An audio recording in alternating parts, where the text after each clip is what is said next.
Welcome back to Mastan 10th maths YouTube channel. So ఇప్పటివరకు మనం ట్రిగ్నామెట్రీలో 9 videos complete అయిపోయినాయి. So 10th video. So problems ఎన్ని అయిపోయినాయి? 16 ప్రాబ్లమ్స్ కంప్లీటెడ్. ఇది 17th ప్రాబ్లం. సో ప్రతిసారి నేను చెప్పినట్టే మన ఛానల్ మస్తాన్ 10th మ్యాథ్స్ అనే యూట్యూబ్ ఛానల్ని సబ్స్క్రైబ్ చేయాలా, షేర్ చేయాలా, లైక్ చేయాలా, అది మాత్రం మర్చిపోద్దండి. సో చెప్తున్నాను, ప్రతి వీడియోకు కనీసం 10 సబ్స్క్రైబ్స్ పెంచాలా అనేటువంటి ఉద్దేశంతో మీకు రిక్వెస్ట్ చేస్తూ ఉంటే ఇంకా చాలామంది చేయడంలే. దయచేసి మీరు సబ్స్క్రైబ్ చేయడానికి ప్రయత్నం చేయండి. Okay okay let us start. Next continue. Okay 17th one. In a right triangle ABC, right angle at B, if tan A equal to 1, then verify that 2 sin A cos A equal to 1. So ఒక right angle triangle తీసుకున్నాడు, ABC పేరు పెట్టినాడు. Right angle at B దగ్గర right angle ఉందంట, అంటే 90 degrees ఉంది. So figure వేసాం. ABC అనేటువంటి రైట్ యాంగిల్ ట్రయాంగిల్ తీసుకున్నాం, బి దగ్గర 90 degrees వాడే ఇచ్చాడు. At B, right angle at B దగ్గర 90 degrees తీసుకున్నాం. If tan A equal to 1 condition ఇచ్చాడు, వాడే ఒక రూల్ ఇచ్చాడు. tan A equal to 1 అయితే then verify the 2 sin A cos A equal to 1. ఇది ప్రూవ్ చేయాలి.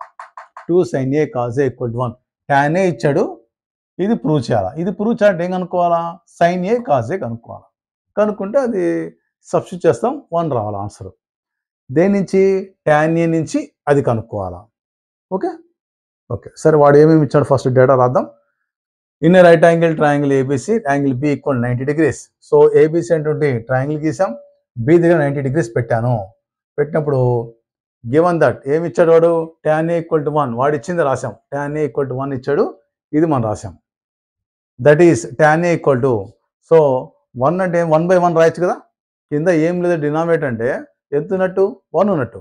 సో 1 మీన్స్ 1/1 అని. 1/1 అంటే 1 అనే. సో 1ని 1/1 రాసాం. We know that tan A equal to, మామూలుగా tan A ఫార్ములా ఏమి? Trigonometry ratio tan A formula ఏంటి? Opposite side by adjacent side. Formulas చెప్పాను నేను, రాసి పెట్టుకోవాలా. నెంబర్ ఆఫ్ టైమ్స్ తిప్పుతూ ఉంటే మనకు గుర్తొస్తాయి. So opposite side by adjacent side. So from Pythagoras theorem. ఇక్కడ చూడండి, ఇక్కడ మనం ట్రయాంగిల్ మనం రాసుకున్నాం కాబట్టి ఒక ఫిగర్ రాసుకుందాం. Opposite side by adjacent side. ఇక్కడ చూడు, ఆపోజిట్ పైన ఉండేది 1, అడ్జసెంట్ కింద ఉండేది 1. మామూలు కొంతమంది K 1K 2K 3K K పెట్టి రాస్తారు. K పెట్టి రాసా పెట్టకపోయినా ఇబ్బంది. K ఉంటే అదొక అడ్డం మనకు, పక్కన పెట్టండి, ఏం కాదు. ఓకే సో ఆపోజిట్ ఎంత? 1, అడ్జసెంట్ 1. సో ఏ కదండి, tan A అంటే ఏకు ఎదురుగా ఉండేది, ఏకు ఆనుకొని ఉండేది. ఓకే సో ఏకు ఆపోజిట్ ఇది, ఏకు అడ్జసెంట్ ఇది. ఓకే ఎంత వచ్చింది? ఆపోజిట్ 1. సో ఈ వాల్యూ 1, అడ్జసెంట్ ఎంత? 1 1 1. ఇంకా ఇది ఒక్కటి కనుక్కోవాలి. ఏంటిది? హైపోటెనస్. మరి రైట్ యాంగిల్ ట్రయాంగిల్ హైపోటెనస్ ఎలా కనుక్కుంటాం? పైథాగరస్ థీరం యూజ్ చేయాల్సిందే, వేరే మార్గం లేదు. Okay so from Pythagoras theorem. ఏంటి పైథాగరస్ థీరం ఏం చెప్తుంది? Hypotenuse square equal to side square plus side square. ఇక్కడ హైపోటెనస్ ఏమి? AC square equal to AB square plus BC square. చూడండి, దీని స్క్వేర్ ఈక్వల్ టు దీని స్క్వేర్ ప్లస్ దాని square, అంతే రాసింది. AC square equal to AB square plus BC square, అది రాసింది. So AC square equal to AB ఎంత అండి? అడ్జసెంట్ ఇచ్చాడు 1 పెట్టాను, ఏబి బదులు స్క్వేర్ ప్లస్ బీసీ ఎంత? 1 పైన స్క్వేర్ అట్లే పెట్టాను, ఏం చేయలేదు. So AC square equal to 1 square ఎంత? 1 ప్లస్ 1 స్క్వేర్ ఎంత? 1. ఏసీ స్క్వేర్ ఈక్వల్ 1 ప్లస్ 1 ఎంత అండి? 1 plus 1 2. So AC square equal 2. Therefore AC equal to square ఇటు పక్కపోతే ఏమవుతుంది? స్క్వేర్ రూట్ అవుతుంది. Root of 2. మామూలుగా ఏం చేయాలి? రూట్కు ప్లస్ ఆర్ మైనస్ రాయాలి. లెంత్ కాబట్టి మనం ప్లస్ వాల్యూ తీసుకోవాలి. So AC equal to √2. Square తీసేస్తే మనం ఇటుపక్క రూట్ పెట్టుకోవాలి. So AC equal √2. So AC ఏంటండి? హైపోటెనస్. సో హైపోటెనస్ √2 అదే రాసింది. Year hypotenuse equal √2. సో అన్నీ వచ్చేసాయి. ఇప్పుడు అడ్జసెంట్ ఇచ్చేసాడు, ఆపోజిట్ ఇచ్చాడు, పైథాగరస్ థీరం ద్వారా √2 కనుక్కున్నాం, హైపోటెనస్ కనుక్కున్నాం. ఓకే ఇప్పుడు 3 సైడ్స్ వచ్చేసాయా? అదే ఎక్స్ట్రా రాసిన step. And according to the problem బట్టి ఏమి ఇచ్చాడు? Opposite side by adjacent side tan A ఏమి ఇచ్చాడు? 1/1 ఇచ్చాడు. సో ఇది 1, ఇది 1, అదే రాసింది. And according to problem opposite side equal to 1, adjacent side equal to 1. ఇప్పుడు ఏంటి? ఆపోజిట్ సైడ్ తెలుసు, అడ్జసెంట్ సైడ్ తెలుసు, హైపోటెనస్ తెలుసు. ఈ 3 తెలిసిపోయినప్పుడు ఎన్నైనా కనుక్కోవచ్చు రేషియోస్. అంటే 6 ఉన్నాయి మన ట్రిగ్నామెట్రీ రేషియోస్. సైను, కాజు, టాను, కాటు, సీకెంట్, కోసికెంట్. ఇంక ఏమన్నా కనుక్కోవచ్చు. ఇంకేం కనుక్కోవాలి మన ప్రాబ్లంలో? సైనే కనుక్కోవాలా, కాజే కనుక్కోవాలా. సబ్స్టిట్యూట్ చేయాలా, 1 రావాలి ఆన్సర్. ఓకే, సో ఈ 3 నుంచి కనుక్కుందాం. సో ఇప్పుడు నెక్స్ట్ ప్రాబ్లం, దీంట్లో ప్రాబ్లం కంటిన్యూషన్ చూడండి. 2 sin A cos A equal to 1 చూపిమన్నాడు. సో sin A కనుక్కుందాం ఫస్ట్.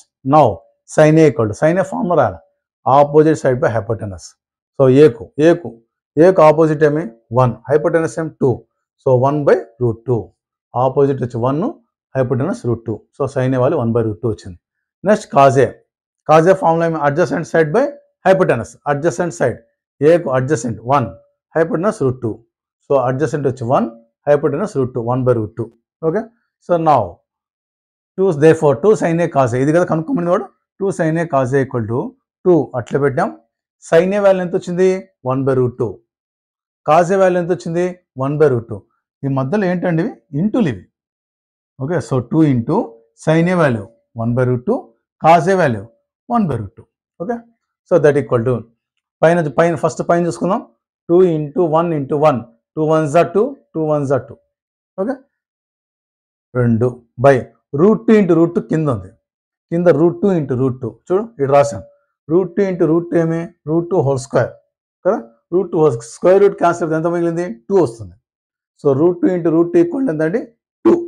సో అదే రాసింది. కింద √2 ఇంటూ √2 బదులు 2 రాశాను. మళ్ళీ క్యాన్సిల్ చేస్తే 2 1s are 2 1s are 2/2, 2 1s are cancel ఎంత మిగిలింది, 1/1, దట్ మీన్స్ 1 వచ్చేసిందా. So 2 sin A cos A equal to 1. So ఇది. సో నీట్గా స్టెప్స్ అన్ని రాసుకొని పక్కన మీరు పేపర్లో కానీ నోట్బుక్ రాసుకొని ప్రాక్టీస్ చేస్తే ఈ ప్రాబ్లం చాలా easy. Okay, so next continue చూడండి problem. In triangle OPQ, right angle at P, OP equal to 7 centimeters and OQ minus PQ equal to 1 centimeter. Determine the values of sin Q and cos Q. So first వాడు ఏమి ఇచ్చాడు చూడండి, OPQ అనే triangle ఇచ్చాడు. First అది వేసుకోండి, OPQ అని వేస్తూ రైట్ యాంగిల్ అట్ P అన్నాడు. సో P దగ్గర రైట్ యాంగిల్. వాడు ఫిగర్ మనము ఎట్లా చేయాలో వాడే చెప్తున్నాడు. ఫస్ట్ ట్రయాంగిల్ OPQ, P దగ్గర రైట్ యాంగిల్ వేసుకోవాలి. Okay, OP equal to 7 centimeters, the OP 7. Okay, and ఒక రిలేషన్ ఇచ్చాడు, OQ minus PQ equal to 1. Okay, determine the values of sin Q and cos Q. మరి sin Q cos Q కనుక్కోవాలంటే ఏం చేయాలా, మిగతా sides అని రావాలా, ఇది రావాలా, ఇది రావాలా. హైపోటెనస్ ఇది, ఈ రెండు కనుక తెలిస్తే, ఈ 3 కనుక తెలిసిపోయింది అనుకోండి, ఇంకా sin Q cos Q కనుక్కోవడం ఈజీ. ఓకే, సరే ఏమి ఇచ్చాడు చూద్దాం. ఇన్ ట్రయాంగిల్ OPQ ఏమి ఇచ్చాడు, యాంగిల్ రైట్ యాంగిల్ P దగ్గర ఉంది, angle P equal 90 degrees. Okay, given that ఏమి ఇచ్చాడు, OP ఈక్వల్ టు 7 centimeters ఇచ్చాడు. OP equal to 7 centimeters. And ఇంకోటి ఏమి ఇచ్చాడు, OQ minus PQ equal 1 centimeter. అది రాయాలి, OQ మైనస్ PQ ఈక్వల్ 1. ఇది ఇచ్చిన, ఇదంతా వాడు ఇచ్చిన data. Okay, next that is OQ ఇట్టే పెట్టినాను, 1 మైనస్ PQ అటు పోతే ప్లస్ PQ. OQ ఇట్లే ఉంది, మైనస్ PQ అటుపక్క పంపించాను, plus PQ, 1 plus PQ. Okay, so దీన్ని ఈక్వేషన్ 1 అనుకుందాం. Okay, next right angle triangle compulsory మనం పైథాగరస్ థియరం యూస్ చేయాల్సిందే. ఫ్రమ్ పైథాగరస్ థియరం ఏంటి, పైథాగరస్ థియరం ఏం చెప్తుంది, hypotenuse square equal side square plus side square. దో హైపోటెనస్ ఇది OQ square equal to OP square plus PQ square. దీని square equal to దీని square plus దీని square. దీని స్క్వేర్ అంటే OQ square equal to though OP square plus PQ square. అది రాసింది, OP square plus PQ square. Pythagoras theorem use చేసాం. So that is OQ బదులు ఏం రాయచ్చండి, OQ బదులు 1 ప్లస్ PQ రాయచ్చా. So OQ equal 1 plus PQ కాబట్టి దీని బదులు OQ బదులు 1 ప్లస్ PQ, పైన హోల్ స్క్వేర్ అట్లే ఉంది. Okay, that equal OP square plus PQ square అట్లే పెట్టాం. ఇక్కడ OP ఏం రాసాం, OP ఏమి ఇచ్చాడు వాడు, 7 ఇచ్చాడా. OP equal 7. సో ఈ OP బదులు 7 రాసాం, పైన స్క్వేర్ అట్లే ఉంది, ప్లస్ PQ అట్టే తెలియదు కాబట్టి అట్టే పెట్టేసాం. మనకు తెలిసింది ఏంది, OP మాత్రం ఇచ్చాడు 7 అని, అదొక్కటి యూస్ చేసుకున్నాం. మిగతా అన్ని అట్లే ఉండే, OQని మాత్రం మార్చుకున్నాం 1 ప్లస్ PQలోకి. ఓకే, ఇది ఎలా ఉంది, A plus B whole square లాగలేదా. A plus B whole square formula ఏమి, A square plus 2AB plus B square. అదే రాసింది, ఇది A అనుకోండి, ఇది B అనుకోండి. A స్క్వేర్ అంటే 1 square plus 2 into A into B, 2 into A into B, 1 into PQ, plus B square and PQ square. ఏం చేయాలి, A plus B whole square formula వాడినాం. ఇది A, ఇది B. A square అంటే 1 square plus 2 AB కదా, ఇది A B అంతే, plus B square అంటే PQ square. A plus B whole square formula వాడినాం అంతే. నెక్స్ట్ 7 square ఏమి 49, PQ square అట్లే పెట్టాం తెలుసు కాబట్టి. ఓకే, సో 1 square ఎంత అండి 1 plus 2 into 1 2 into PQ 2 PQ. Okay, next plus PQ whole square అట్టే పెట్టాను, ఏం చేయలే, PQ స్క్వేర్. నెక్స్ట్ 49 ఇటు పక్క వస్తే ఈక్వల్ టు ఇటు పక్క వస్తే ఏమవుతుంది -49, ఇది ఇటు పక్క వస్తే మైనస్ PQ స్క్వేర్. ఇది ఇటు పక్క తీసుకోవచ్చా, ఇది ఇటు పక్క తీసుకోవచ్చా, ఇది మైనస్ ఇది minus, -49 minus PQ square equal to ఇటు పక్క అటు పక్క పోతే ఏమవుతుంది, ప్లస్ గుర్తు మైనస్ అవుతుంది, మైనస్ గుర్తు ప్లస్ అవుతుంది. So -49 minus PQ square. మీకు తెలిసిందే సేమ్ క్వాంటిటీ ఆపోజిట్ సైన్స్ ఉంటే క్యాన్సిల్ అవుతాయి, ప్లస్ మైనస్లో ఉంటాయి. సో PQ స్క్వేర్ ఉంది ఇక్కడ ప్లస్లో ఉంది, PQ స్క్వేర్ మైనస్లో ఉంది, cancel. Plus PQ square minus PQ square ఉంటే క్యాన్సిల్ అయిపోయినాయి. నెక్స్ట్ నేను చూద్దాం 2PQ అట్టే రాశాను. కాన్స్టెంట్స్ చూద్దాం, -41 + 1 చూడు, కాన్స్టెంట్స్ ఇక్కడ -41 + 1, మరి 49లో 1 పోతే 48, పెద్దాని గుర్తు ఏముంది మైనస్ ఉంది కాబట్టి -48. రెండు ఆపోజిట్ సైన్స్ ఉన్నప్పుడు ప్లస్ మైనస్ ఉన్నప్పుడు తీసేయాలా, తీసేసి పెద్దదాని గుర్తు ఏదైతే ఉంటుందో అది పెట్టాలా, అంతేనా. సో 49 1, ఒకదానికి మైనస్ ఉంది ఒకదానికి ప్లస్ ఉంది, ఏం చేయాలా తీసేయాలా, సబ్ట్రాక్ట్ చేయాలా. సో 41లో 9 పోతే 48, పెద్దదాని గుర్తు ఏముంది మైనస్ ఉంది -48. ఓకే, ఈక్వల్ టు 0 అట్టే పెట్టేశాం. సో 2PQ -48 అవ్వకపోతే +48 అదే రాశాను. దేర్ఫోర్ PQ ఈక్వల్ టు ఇక్కడ ఇంటూ ఉంది కదా, 2 into PQ, ఈ ఇంటూ ఉండేది ఇటు పక్కపోతే బై అవుతుంది. సో 48/2, మరి 2తో క్యాన్సిల్ చేస్తాం, 2 1 జా 2, ఇది 2 2 జా, ఇది 2 4 జా, 2 2 జా 4 కదా, 2 4 జా 8, 24/1 that means 24. So PQ equal to 24 వచ్చేసింది. సో ఎంత వచ్చింది PQ వాల్యూ, ఇది 24. ఇప్పుడు రాస్తున్నాం, PQ వాల్యూ తెలిసిపోయింది. ఎప్పుడైతే PQ వాల్యూ తెలిసిపోయిందో ఫ్రమ్ ఈక్వేషన్ 1 PQ వాల్యూ తెలిసిపోయింది, ఆటోమేటిక్గా OQ తెలిసిపోయినట్టే. కాబట్టి OQ ఈక్వల్ టు ఏంటి 1 + PQ కదా, 1 + PQ దాంట్లో సబ్స్టిట్యూట్ చేస్తున్నాం. OQ ఈక్వల్ టు 1 + PQ ఎంత వచ్చింది 24, 1 + 24 ఎంత 25. సో OQ కూడా తెలిసిపోయింది, ఎంత OQ అంటే 25. ఓకే, సో మనకు అన్నీ వచ్చేసాయా, ఇది వచ్చింది ఇది వచ్చింది ఇది వచ్చింది, సో అన్నీ వచ్చేసాయి. ఇంకా వాడు క్యూ పెట్టి కనుక్కోమన్నాడు, sin Q cos Q, Q దగ్గర యాంగిల్ ఇది ఇక్కడ ఇట్లా క్యూ దగ్గర కనుక్కోమన్నాడు, sin Q cos Q. ఇంకేమన్నా ఇవ్వని ఎన్నైనా కనుక్కోవచ్చు, ఎందుకు 3 వాల్యూస్ తెలిసిపోయినాయి మనకు, 3 సైడ్స్ తెలిసిపోయినప్పుడు ఏ రేషియో ఇచ్చా మనం కనుక్కోదానికి రెడీగా ఉండాలి. ఓకే, సో మనకు 3 సైడ్స్ వచ్చేసాయి. నెక్స్ట్ వాడు ఏమడిగినాడు sin Q cos Q అన్నాడు. సో క్యూ తీసుకోవాలి, యాంగిల్ Q. సో ఫార్ములా రాసుకోండి. Now sin Q equal to opposite by hypotenuse sine formula. క్యూకి తీసుకోవాలి, క్యూకి ఎదురుగా ఆపోజిట్ బై హైపోటెనస్. మరి క్యూకు ఎదురుగా ఏముంది ఇది, ఓకే, క్యూకి ఎదురుగా 7 ఉంది, హైపోటెనస్ 25 ఉంది, 7/25 అది రాసాం, 7/25 sin Q. Next cos Q equal to adjacent by hypotenuse. దేనికి అడ్జసెంట్, క్యూకు ఆనుకోండి తీసుకోవాలి. సో క్యూకు ఆనుకోండి 24, ఇది హైపోటెనస్ ఎంత 25, so 24/25. So cos Q value 24/25.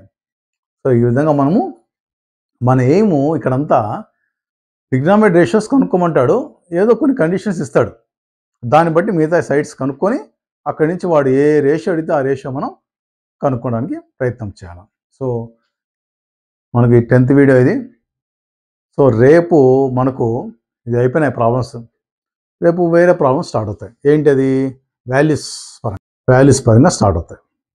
ఒక పట్టిక పెడతాం, సైను కాజు టాను సీకంటు కొసికంటు కాటు ఇవన్నీ 0 30 45 60 90కి ఈ వాల్యూస్ ఎలా గుర్తుపెట్టుకోవాలా, ఆ వాల్యూస్ గుర్తుపెట్టుకొని దానికి సంబంధించిన ప్రాబ్లమ్స్ ఎలా చేయాలా, ఇది ఖచ్చితంగా మనం నేర్చుకోవాలా.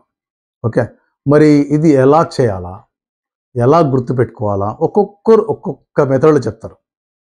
ఓకే, ఒక్కొక్కరు ఒక మెథడ్ చెప్తారు పట్టిక ఎలా గుర్తుపెట్టుకోవాలా అని. కానీ నేను చెప్పే మెథడ్ మాత్రం డిఫరెంట్గా ఉంటుంది, గుర్తుపెట్టుకోవడం. ఓకే, పట్టిక ఎలా గుర్తుపెట్టుకోవాలనేది నేను చెప్పే మెథడ్ వేరే విధంగా ఉంటుంది. సో ఆఫ్ కోర్స్ మీ సార్లు మీకు చెప్పే ఉంటారు ఎలా గుర్తుపెట్టుకోవాలని. నేను చెప్పేది కూడా వినండి. బట్ నేను చెప్పేది చాలా ఈజీగా ఉంటుంది అనుకుంటున్నాను. Okay, very good. మీకు ఏది మీకు ఈజీ అనిపిస్తే అదే ఫాలో కాండి, ఎవరు చెప్పినా పర్లేదు. బట్ నెక్స్ట్ క్లాస్ మాత్రం దయచేసి మిస్ కావద్దు. ఎందుకంటే పట్టిక నేర్పిస్తాను ఒకటి, table form, sine, cos, cot, tan, secant, cosecant, వీటన్నిటికి సంబంధించి 0, 30, 45, 60, 90 వీటన్నిటికి సంబంధించి గుర్తుపెట్టుకోవడం ఎట్లా, తర్వాత గుర్తుపెట్టుకున్న ప్రాబ్లమ్స్ ఎలా చేయాలా, ఇవన్నీ మనం నేర్పిస్తాం. కాబట్టి నెక్స్ట్ క్లాస్ మాత్రం దయచేసి మిస్ కావద్దు. ఓకేనా? ఇంకోటి ఒక మాట ఖచ్చితంగా చెప్తున్నాను నేను, ఏమని, సబ్స్క్రైబ్ చేయండి అని. ఒక్క వీడియోకు కనీసం 10 సబ్స్క్రైబ్ రమ్మంటే 1, 2, 3 వస్తున్నాయి. పోయినసారి అయితే 6 వచ్చాయి, ఇప్పుడేమో 2, 3 వచ్చాయి. ఇది మంచి పద్ధతి కాదు. అఫ్కోర్స్ నాకైతే ఏం కాదు, ఏమవుతుంది చెప్పండి. మీరు సబ్స్క్రైబ్ చేయకపోయినా నా వీడియోస్ నేను చేస్తా. ఎందుకు? నా ఉద్దేశం ఏంటంటే నాకు తెలిసిన సబ్జెక్ట్ను అంతో ఇంతో అందించాలా, ఎట్లా ఈజీ వేలో అందించాలా అనే ఉద్దేశంతోనే స్టార్ట్ చేశాను. మీరు సబ్స్క్రైబ్ చేసినా నాకు నష్టం లే, చేయకపోయినా నాకు నష్టం లేదు, లాభం లేదు. కాకపోతే మీరు నా క్లాస్ మిస్ అయితే మీరు అదృష్టవంతులు కాకపోవచ్చేమో అనేటువంటి భావం నాకుంది. నా క్లాస్ మిస్ అయితే మీరు అదృష్టవంతులే అనుకోవద్దండి. నా క్లాస్ అయితే మిస్ అయినారనుకోండి, మీరు నిజంగా అదృష్టవంతులు కాదు అనుకుంటున్నాను నేను. ఎందుకంటే ఇంత ఈజీగా, ఇంత నిదానంగా క్లాస్లో చెప్పడానికి సార్కు వీలుండదు, ఏ సార్కి కూడా. మనం నిదానంగా చెప్పుకుంటున్నాం. ఓకే, కాబట్టి మీ ఫ్రెండ్స్కు వీలైనంత వరకు మీరు షేర్ చేయండి, సబ్స్క్రైబ్ చేయించండి, వాళ్ళు కూడా బాగుపడేట్టు చేయండి. నేను చెప్పే కదా, మీరు ఎంత సబ్స్క్రైబ్ చేస్తే నాకు అంత బలం వస్తుంది. మీరు బలాన్ని ఇచ్చే కొద్దీ నేను ఇంకా బాగా చెప్పడం ప్రయత్నం చేస్తాను. నాకు ఎన్ని వ్యక్తిగత కారణాలు ఉన్నా, ఎన్ని వేరే ఇతరత్ర సమస్యలు ఉన్నా అన్నీ పక్కన పెట్టి, నా స్టూడెంట్స్ ఇంతమంది ఉన్నారు, నా సబ్స్క్రైబర్స్ ఇంతమంది ఉన్నారు, నేను ఇంకా ఎక్కువ చెప్పాలి, ఎక్కువ టైం కేటాయించాలనేటువంటి ఇంట్రెస్ట్ వస్తుంది. ఆ ఇంట్రెస్ట్ కోసమే సబ్స్క్రైబ్ చేయండి అంటున్నాను, అంతే. వేరే కారణం ఏం లేదు. ఇంకా నేను చెప్పాను, మీకు మాట ఇచ్చాను, ఏమని, నా వల్ల మీరు 10th మ్యాథ్స్ కనుక గెయిన్ అయితే రేపు ఫ్యూచర్లో ఇంటర్ మ్యాథ్స్ కూడా పెడతాను మీకు. మళ్ళీ special inter maths, first year maths, second year maths. మీకు మళ్ళీ మీరు డిగ్రీకి వెళ్ళినా, బీటెక్ వెళ్ళినా కొన్ని టఫ్ టాపిక్స్ ఉన్నాయి. ఆ టాపిక్స్ బీటెక్ మ్యాథ్స్ లేక డిగ్రీ మ్యాథ్స్ అనే పేరుతో మీకోసం మళ్ళీ స్టార్ట్ చేస్తాను. అదే కాకుండా 10th క్లాస్ ఇంకొక ఆఫర్ ఇచ్చాను, ఏమని, జాగ్రఫీ చెప్తాను, హిస్టరీ చెప్తాను, సోషల్ స్టడీస్లో ఇవన్నీ చెప్తానని చెప్పాను. నాకు అన్నీ చెప్పడానికి నాకు సబ్జెక్ట్ అయితే ఉంది. మరి మీరేమో సబ్స్క్రైబ్ చేయకపోతే నాకు ఇంట్రెస్ట్ తగ్గితే నాకు ఇబ్బంది కదా. ఎందుకంటే ఇంట్రెస్ట్ రావాలంటే బలం రావాలి. బలం ఎలా వస్తుంది నాకు? మీరు సబ్స్క్రైబ్ చేసే కొద్దీ బలం పెరుగుతుంది. ఈ విషయాన్ని దయచేసి మర్చిపోకుండా మీరు సబ్స్క్రైబ్ చేసి మీ ఫ్రెండ్స్కు, రిలేటివ్స్కి అందరికి పంపించండి. ఓకే, సో యూట్యూబ్ ఛానల్ పేరు Mastan 10th maths, MASTAN 10th maths. ఇది మర్చిపోయిపోతాం, హెచ్ పెట్టేస్తున్నారు. Mastan 10th maths YouTube channel start చేసి మనం సబ్స్క్రైబ్ చేసి మీరు రొటేట్ చేసి చూడండి. ఓకే, క్వాలిటీ పెంచుకోండి. 1080pలో కానీ క్వాలిటీ పెంచుకొని రొటేట్ చేసి చూడండి. ఓకేనా? లైక్ చేయడం మర్చిపోద్దు. Okay, thank you.